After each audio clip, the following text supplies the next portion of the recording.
Assalamualaikum warahmatullahi wabarakatuh. Nama saya Muhammad Rofin, NIM E2019-2143. Di sini saya akan mempresentasikan tentang pengertian pasar, bentuk pasar, dan fungsi pasar dan ini termasuk tugas dari ekonomi mikro Islam. Pengertian pasar. Pengertian pasar ialah sebagai tempat transaksi jual beli antara pedagang dan pembeli dan dapat terbentuk dengan adanya syarat-syarat sebagai berikut. Yang pertama yaitu tentunya adanya penjual, yang kedua adanya pembeli, yang ketiga tersedianya barang yang diperjualbelikan seperti entah itu yang barang ataupun jasa. Kalau barang misalkan entah itu seperti alat-alat mandi atau kebutuhan rumah tangga dan kebutuhan hidup sehari-hari. Dan yang keempat terjadinya kesepakatan antara penjual dan pembeli. Jadi terdapat kesepakatan antara penjual dan pembeli dengan harga yang telah ditentukan. Dan dalam fungsi pasar itu dalam kegiatan ekonomi itu ada 3 macam, yaitu fungsi distribusi, yang kedua fungsi pembentukan harga, dan yang ketiga fungsi promosi. Yang pertama, fungsi distribusi. Apa itu fungsi distribusi? Fungsi distribusi yaitu pasar yang berfungsi mendekatkan jarak antara konsumen dengan produsen dalam melaksanakan transaksi.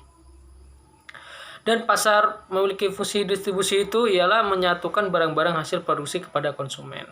Dan yang kedua yaitu fungsi pembentukan harga. Dalam fungsi pembentukan harga ini sebelum transaksi terjadi, jual beli terlebih dahulu dilakukan tawar menawar sehingga diperoleh kesepakatan harga antara penjual dan pembeli. Jadi misalkan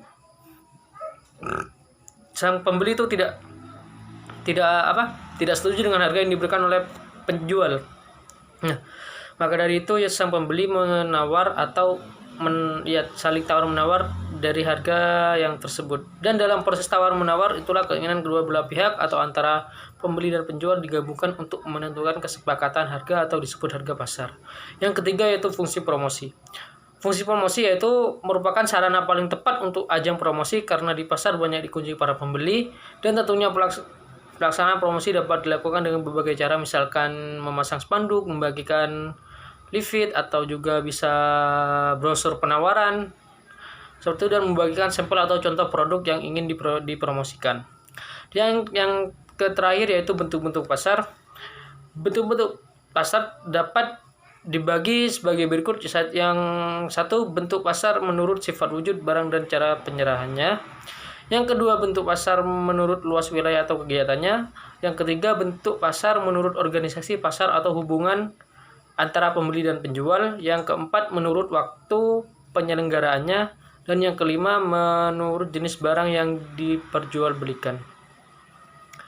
Hanya ini yang bisa saya sampaikan. Jika terdapat tutur kata yang salah atau kata yang kurang sopan, mohon berkenan. Assalamualaikum warahmatullahi wabarakatuh.